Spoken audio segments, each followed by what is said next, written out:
बिस्मिल्लाहिर्रहमानिर्रहीम। अस्सलाम वालेकुम स्टूडेंट्स। आज जो हमारा नेक्स्ट टॉपिक है that is about kidney transplant. That is about kidney transplant. It is self explanatory term है। Kidney you well know, renal या किडनी गुर्दे को कहते हैं, और ट्रांसप्लांट मीन रिप्लेसमेंट। यहाँ पे ट्रांसप्लांट का क्या मतलब होगा? रिप्लेसमेंट। ठीक है, आप रिप्लेस करने जा रहे हो। किस चीज को रिप्लेस करने जा रहे हो? Kidney transplant is a replacement. It is a replacement of, किसकी रिप्लेसमेंट किससे करनी है हमने? Of donors healthy kidney. एक हमारे पास किडनी देने वाला बंदा होगा, उसको हम क्या नाम देंगे? डोनर। डोनर की किडनी कैसी होगी? हेल्दी। डोनर्स हेल्दी किडनी किसके साथ हम रिप्लेस करने जा रहे हैं? With the patients damage kidney. With the patients,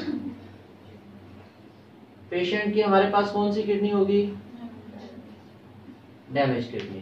ठीक है, ये नहीं है कि हम, एक बंदा है उसकी किडनी पहले ही जो है वो थोड़ी सी खराब है, वो कहते हैं चलो खराब तो पहले ही है, किसी को दे देता हूँ स्वाब होगा, वो किडनी हम ट्रांसप्लांट नहीं करवाएंगे। हमें कैसी किडनी चाहिए? डोनर की किडनी हो, लेकिन कैसी हो? हेल्दी किडनी हो। कैसी हो?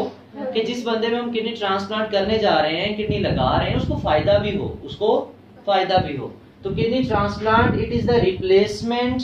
हम चेंज कर देंगे, बदल देंगे the donors healthy kidney, donor की हेल्दी किडनी को, with the patients damage kidney, patient की जो डैमेज किडनी है उसके साथ। This is called kidney transplant. This is called the replacement of patients damage kidney with the donors healthy kidney. ठीक है, आप क्या कर दोगे? रिप्लेस कर दोगे डोनर हेल्थ, बल्कि यहाँ पे आप पहले पेशेंट लिख दो, बाद में डोनर लिखो। ठीक है, थोड़ी सी सेंस चेंज ना हो जाए।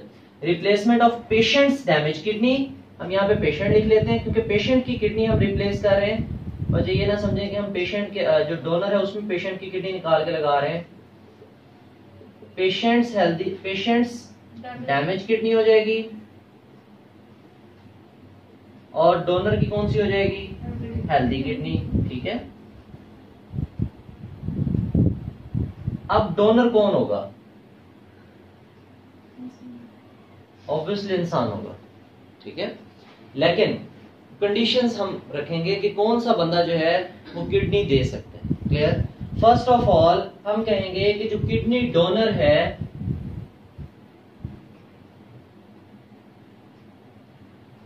वो पेशेंट का रिलेटिव हो भी सकता है,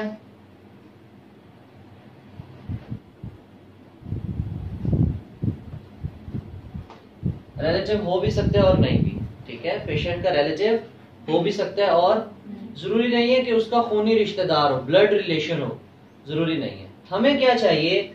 हम तो कहते हैं बेटे टिश्यू प्रोटीन्स मैच हो जाएं। टिश्यू प्रोटीन्स क्या हो जाएं? मैच हो जाएं। ठीक है, वो किसी भी इंसान की हो जाए, चाहे उसका रिलेटिव हो चाहे ना हो। ठीक है, चाहे लाइव डोनर हो, जिंदा हो, चाहे डिसीज्ड हो। डिसीज्ड मीन मरा हुआ। ठीक है, जिंदा डोनर भी हो सकता है और मरा हुआ भी हो सकता है। आपने फिल्मों ड्रामों में देखा होगा, जब हॉस्पिटल में किसी की डेथ होती है तो डॉक्टर्स जो मेन वर्ड यूज करते हैं, he or she is no more। ठीक है, नो मोर मीन अब वो इससे ज्यादा सरवाइव नहीं कर पाए। वो ये नहीं कहते कि उसकी डेथ हो गई है, वो मर गया। एक होती है सिंपल डेथ, ठीक है, जो हॉस्पिटल वाले ईसीजी से डिक्लेयर करते हैं, बायोलॉजिकल डेथ। ठीक है, तो जो बायोलॉजिकल डेथ होती है एक्चुअली उसमें, चली जाओ बाहर, चली जाओ, पानी पी लो, चली जाओ शाबाश। और पानी लेती भी है ना? आज नहीं लेके आए पानी। तो एक होती है बायोलॉजिकल डेथ। बेटे बायोलॉजिकल डेथ का ये मतलब होता है कि इंसान की डेथ होने के बाद उसके जो ऑर्गन्स हैं 24 to 48 आवर्स तक जो है वो जिंदा रह रहे होते हैं। जिंदा रहने से मुराद ये नहीं कि हार्ट बीट चल रही होती है उसकी, नहीं, उनके टिश्यूज डैमेज नहीं होते, उनके टिश्यूज अभी मरना शुरू नहीं हुए। ठीक है, फिर एक स्पेसिफिक टाइम के बाद जब उनके पास रिजर्व फूड खत्म हो जाएगा तो फिर उनकी क्या होना शुरू हो जाएगी? डेथ होना शुरू हो जाएगी, वो ऑर्गन्स डेड हो जाएंगे। ठीक है, वो एक स्पेसिफिक ड्यूरेशन है, उस ड्यूरेशन के अंदर अगर हम उनके जो है वो ऑर्गन्स ले लें, they can be replaced, they can be transplant. ठीक है, उन ऑर्गन्स को हम फिर ट्रांसप्लांट कर सकते हैं। बेटे हमने कहा कि हमारे पास जो किडनी देने वाला बंदा है, एक तो वो हेल्दी होना चाहिए, दूसरा ब्लड रिलेशन मतलब रिलेटिव हो भी सकता है और नहीं भी लाइव डोनर भी हो सकता है और डिसीज डोनर भी हो सकता है, मरा हुआ भी हो सकता है। ये बात समझ में आ गई। अच्छा, फिर हम क्या करते हैं, हम क्या, जो पेशेंट किडनी होती है हेल्दी किडनी, उसको लेके हम ट्रांसप्लांट कर देते हैं। जो हमारे पास पेशेंट है, ऐसे नहीं करते कि पेशेंट की जो पहले से लगी हुई किडनी है, लेट्स सपोज कि उसकी राइट किडनी डैमेज है, उसकी राइट किडनी को वहां से काटेंगे, वहां पे नई किडनी ला के वहां पे जोड़ देंगे, ऐसा नहीं होता, ठीक है। Elsewhere in the urinary system, in the excretory system, उसके excretory system में जहां पे भी हमें प्लेस मिल जाए। हमने किडनी के लिए स्ट्रक्चर पढ़ा था कि किडनी में बच्चे आपने ब्लड वेसल्स अंदर जाती हुई भी देखी थी, बाहर आती हुई भी देखी थी, यूरेटर भी देखी थी, ठीक है। तो जहां पे हमें किडनी प्लेस करने की सुटेबल प्लेस मिल जाएगी और साथ में हमें ब्लड की सप्लाई के लिए ब्लड वेसल्स अवेलेबल होंगी, वहां पे हम उसका किडनी का कनेक्शन कर देंगे, ठीक है। मेनली जो पहले वाली किडनी होती है उससे नीचे हमारे पेल्विक रीजन से थोड़ा सा ऊपर, यहाँ पे हम जो है वो ट्रांसप्लांट करते हैं, क्योंकि यहाँ पे मोटी मोटी आर्टरीज और वेन्स आ रही होती हैं, इलिक वेन्स आ रही होती हैं जो हमारी लेग्स में जा रही होती हैं, ठीक है। उनमें ब्लड सप्लाई अच्छी होती है, तो वहां से हम जो है वो किडनी को क्या कर देते हैं, ट्रांसप्लांट कर देते हैं, ठीक है। ट्रांसप्लांट का हरगिज ये मतलब नहीं है कि पहले वाली रिमूव करो उसकी जगह पे नहीं लगाओ। हो सकता है पहले वाली थोड़ी बहुत गुजारा कर रही है उसका, लेकिन अब जो नहीं लगा दी है वो अटैच ही ना हो, ठीक है। ये भी रिस्क होता है कि किडनी जब आपने ट्रांसप्लांट कर दिया तो 100% श्योरिटी कोई नहीं देता कि ये चलेगी या नहीं चलेगी, उस बंदे की किस्मत है आगे, ठीक है। फिर हम कहते हैं कि what is the life span of the donated kidney. जो डोनेटेड किडनी है उसका लाइफ स्पैन कितना होगा, उसका लाइफ स्पैन कितना होगा, ठीक है। ऑलमोस्ट 15 ईयर्स कितना होता है अकॉर्डिंग टू अवर बुक, कितना है 15 ईयर। 15 साल तक उस बंदे की जो डोनेटेड किडनी है वो काम कर सकती है। उसके बाद the patient require second transplant, patient require second transplant, उसके अंदर फिर दूसरी किडनी लगाने की जरूरत होती है। बात समझ में आई है, patient require second transplant, clear. आगे कल से ना आप रास्ता वहां से थोड़ा सा बनाया करो ताकि बंदा गुजर जाए।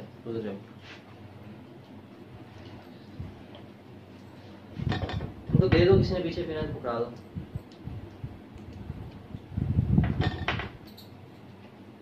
Life span of the donated kidney is 15 year. आपसे एमसीक्यूज पूछा जाता है कि डोनेटेड किडनी का लाइफ स्पैन कितना होता है, ये बात क्लियर होगी। अच्छा, इसके बाद कुछ किडनी ट्रांसप्लांट में प्रॉब्लम्स आ रहे होते हैं, ठीक है। वो प्रॉब्लम्स क्या हो सकते हैं कि क्या अभी कुछ देर पहले बात की कि 100% श्योरिटी है किडनी चलेगी, नहीं। तो हम बात कर रहे थे बहुत से प्रॉब्लम्स होते हैं जिनका सामना करना पड़ जाता है पेशेंट को। क्या प्रॉब्लम्स हो सकते हैं, एक तो हमने किडनी ट्रांसप्लांट की है, बेटे टिश्यू रिजेक्शन हो सकती है। क्या हो सकती है, टिश्यू रिजेक्शन, कि उस पेशेंट की बॉडी टिश्यूज को एक्सेप्ट नहीं करती, ठीक है। क्या हो जाती है फिर, टिश्यू रिजेक्शन, रिजेक्ट कर देती है। जिस बंदे से निकाली उसकी भी गई, पेशेंट की भी काम ना आई, ठीक है। जहां पे आपने नया कनेक्शन बनाया है उस जख्म के अंदर इन्फेक्शन हो सकता है, उस जख्म के अंदर इन्फेक्शन हो सकता है, ठीक है। फिर बेटे ओवरऑल अगर हम देखें तो जितने भी हमारे पास ट्रांसप्लांट के पेशेंट्स होते हैं उनको हम मेडिसिन देते हैं इम्यूनोसुप्रेसेंट्स। क्या देते हैं, इम्यूनोसुप्रेसेंट, ताकि उनका इम्यून सिस्टम हम सुप्रेस कर दें। उनके इम्यून सिस्टम को पता ही ना चले कि उनकी बॉडी में कोई बाहर से प्रोटीन हमने लगाई है। जब हम उनका इम्यून सिस्टम सुप्रेस कर देते हैं, डिक्रीज कर देते हैं, कम कर देते हैं, तो उनमें इन्फेक्शन के चांसेस बढ़ जाते हैं। उनमें इन्फेक्शन के चांसेस, ओवरऑल जनरल इन्फेक्शन के चांसेस भी उनमें बढ़ जाते हैं। क्यों, क्योंकि हमने उनका इम्यून सिस्टम क्या कर दिया हुआ है, जानबूझ के वीक किया है हमने, ताकि उनका इम्यून सिस्टम वो जो नई किडनी लगाई है उसकी प्रोटीन्स को डिटेक्ट ना करे। अगर डिटेक्ट कर लेगा तो रिएक्शन शो कर देगा वो, तो डिटेक्शन ना हो, अच्छे तरीके से ट्रांसप्लांट जो है वो फिट हो जाए। अच्छा, इसके अलावा हमारे पास नाइट्रोजनस वेस्ट आपने पढ़ा था बहुत ज्यादा होता है ब्लड में। ब्लड में नाइट्रोजनस वेस्ट क्या हो जाता है, बहुत ज्यादा। ड्यूरिंग द ट्रांसप्लांट, जब हम ट्रांसप्लांट कर रहे होते हैं होल टाइम वो जो रिप्लेसमेंट है, ऐसे समझो कि पेशेंट का जो बॉडी का स्ट्रक्चर है या उसके अंदर नाइट्रोजनस वेस्ट है उसका रिमूवल जरूरी है, उसका रिमूवल जरूरी है। तो जितनी देर तक ट्रांसप्लांट पॉसिबल नहीं होता उतनी देर तक पेशेंट को डायलिसिस पे रखा जाता है। कहाँ रखा जाता है, डायलिसिस पे। कॉन्टिन्यूसली ब्लड जो है वो क्लीन हो रहा है, उसकी बॉडी में जा रहा है, क्लीन हो रहा है, उसकी बॉडी में जा रहा है, ताकि ज्यादा नाइट्रोजनस वेस्ट हार्म ना करे उसको, ठीक है, ज्यादा नुकसान ना पहुंचाए। तो ट्रांसप्लांट की ड्यूरेशन के दौरान पेशेंट कहाँ पर रहता है, टोटली डायलिसिस पे रहता है, ठीक है, डायलिसिस होती रहती है उसकी। तो ये बेटे आपके पास किडनी ट्रांसप्लांट के बारे में था।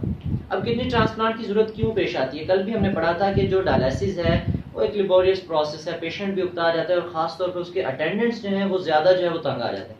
घर में कोई पेशेंट हो तो पेशेंट तो बेचारा अपनी जिंदगी से तंग होता ही होता है, जो घर में उसको संभाल रहे होते हैं उन लोगों के लिए बहुत मुश्किल होती है, ठीक है। तो वो तो 2-4 दिन कोई बीमार हो तो उसको संभालना ठीक है, लेकिन एक क्रॉनिक पेशेंट है, पता है कि हफ्ते में 3 दिन जाना ही जाना है, और फिर कभी अचानक तबीयत खराब हो गई, कभी इमरजेंसी जा रहे हैं, कभी कुछ, तो वो सारे मामला जो है उसके लिए फिर एक दो बंदे जो है उसके लिए अलहदा हो जाए। एक तो पेशेंट है, वो बेचारे साथ में रह रहे हैं, वो भी पेशेंट बन जाते हैं। इसलिए वो कहते हैं कि जान छुड़वाओ, क्या करवा दो, किडनी ट्रांसप्लांट करवा दो, ठीक है। इसको एक दफा बुक से रीड कर लेते हैं। ये बेटे सम टाइम आपसे लॉन्ग क्वेश्चन पूछा जाता है, लेकिन मोस्टली आपसे शॉर्ट क्वेश्चन पूछे जाते हैं।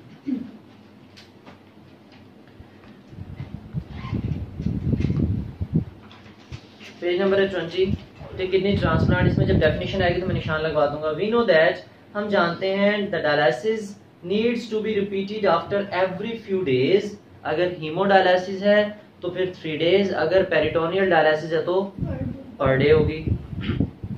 And it is unpleasant for the patient and attendants, दोनों के लिए अनप्लेजेंट है, नाखुशगवार है, ठीक है। Another treatment for the end stage of the kidney failure, बेटे ESDR भी हम इसको कहते हैं, CKD भी कहते हैं, end stage of renal failure भी कहते हैं, ये सारे इसी का नाम है। Chronic kidney disease, end stage of renal failure, इसको यूरेमिया भी कहते हैं हम, ठीक है। End stage of kidney failure is also called uremia. अच्छा जी, another treatment for the end stage of renal failure is the kidney transplantation. अब ये किडनी ट्रांसप्लांट की प्रॉपर डेफिनेशन है, it is the replacement of patients damage kidney with the donors healthy kidney, ठीक है। अब conditions क्या हैं? The kidney may be donated by the disease donor और द लिविंग डोनर, देने वाला जिंदा भी हो सकता है और मुर्दा भी हो सकता है। बिफोर द ट्रांसप्लांट शर्त क्या होगी? ये नहीं है कि कोई मुर्दा है तो उसकी किडनी फ्री में हाथ आ गई तो चलो यही लगा दो, नहीं। फर्स्टली हम क्या करेंगे? टिश्यू मैच करेंगे। टिश्यू प्रोटीन क्या करनी चाहिए? मैच। अगर मैच नहीं करेंगी तो बाद में मेजर प्रॉब्लम क्या आएगा? Tissue rejection. अगर टिश्यू प्रोटीन्स मैच नहीं हुई तो कौन सा प्रॉब्लम आएगा? टिश्यू रिजेक्शन, टिश्यूज रिजेक्ट हो जाएंगे। चलें जी, द डोनर मे और may not be the relative of the patient and before the transplant the proteins of the donor and patient are matched.